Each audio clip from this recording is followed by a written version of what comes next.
Now, you've been advising Liberty Media, who are set to be the new owners of F1. Where did you start? When someone says, "Okay, we need some consultation here of what's going on," where do you actually start?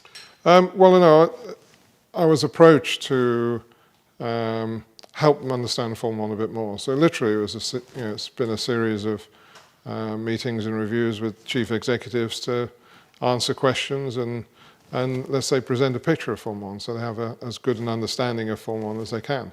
I'm not the only person they've been talking to. I mean, they've been talking to lots of people to try and understand the business. Well, one of the chief politicians, obviously, is Bernie. He very much has ruled the sport as he has seen it, and CVC let him do it, didn't they? Yeah. But that seems like that's not going to happen anymore. Well, my impression is Liberty Media will want to have more hands-on involvement when they finish a transaction. I think they come from a different perspective than CVC. I hope they see the bigger picture of how you get there.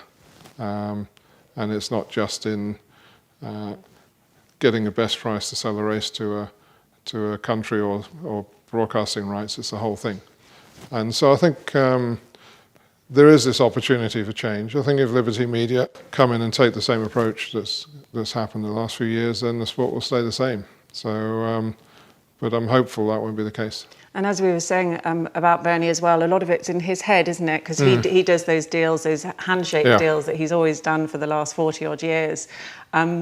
Working alongside him, do you think you could work alongside him? Well, it's a question of responsibilities. And I wouldn't say the handshake deal is my forte.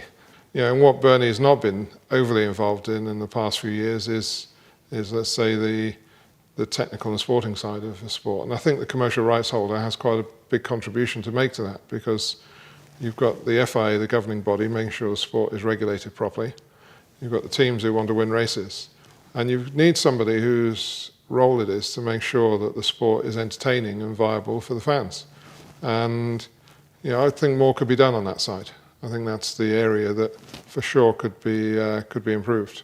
So what's next? What's next for Ross Brawn then? What's next for you? I'm going fishing. That's a surprise. Work-wise? Who knows? Who knows? Who knows? You're not going to give anything away. Well, Liberty have got to complete their transaction. Bernie's got to decide what he wants to do and who he wants to do it with. So there's lots of things happening that may or may not fall in a certain way. We'll have to wait and see.